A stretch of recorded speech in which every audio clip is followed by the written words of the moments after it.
નમસ્કાર દર્શક મિત્રો, હું છું રૂપલ વણેજિયા. સંપૂર્ણ ન્યૂઝમાં આપનું સ્વાગત છે. ડીસા તાલુકાના લક્ષ્મીપુરા ગામના ખેડૂતે બરોડા ગુજરાત ગ્રામીણ બેંકમાંથી વર્ષ 2018માં 25 લાખની લોન લઈ ભરપાઈ ન કરતા બેંક દ્વારા ચેક રિટર્ન કેસમાં ફરિયાદ નોંધાતા ડીસાની એડિશનલ જ્યુડિશિયલ ફર્સ્ટ ક્લાસ કોર્ટે 2 વર્ષની સજા ફટકારી હતી, જેની સામે ખેડૂતની સજા રદ કરવા ઉપલી કોર્ટમાં અપીલ કરતા ડીસાની સેશન્સ કોર્ટે ખેડૂતની અપીલ રદ કરી કોર્ટે રાખેલી સજા યથાવત રાખી હતી.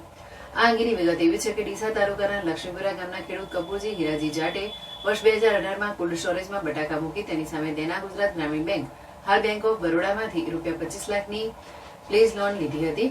જોકે ખેડૂતે લોન સહિત વ્યાજની રકમ રૂપિયા 26,50,000 ભરવા બેંકને આપેલો ચેક રિટર્ન થતા બેંકે ખેડૂતને અનેક નોટિસો આપ્યા બાદ ફરિયાદ નોંધાવી હતી. જે કેસ ચાલી જતા ડીસાની additional judicial magistrate first class court દ્વારા આરોપી કપૂરજી જાટને 2 વર્ષની કેદની સજા તેમજ રૂપિયા 26,50,000 બેંકમાં જમા કરાવવાનો હુકમ કર્યો હતો અને જો રકમ જમા ન કરાવે તો વધુ 2 માસની સાદી કેદનો હુકમ કર્યો હતો. જે હુકમ સામે કપૂરજીએ પોતાની સજા રદ કરવા ઉપલી કોર્ટમાં અપીલ કરી હતી. જે અપીલ ડીસાની એડિશનલ સેશન્સ કોર્ટમાં ચાલી જતા ડીસાના 8મા એડિશનલ સેશન્સ જજ મિહિરદેવસિંહ ઝાલાએ તે નીચલી અદાલતનો હુકમ યથાવત રાખી આરોપીની અપીલ નામંજૂર કરી હતી.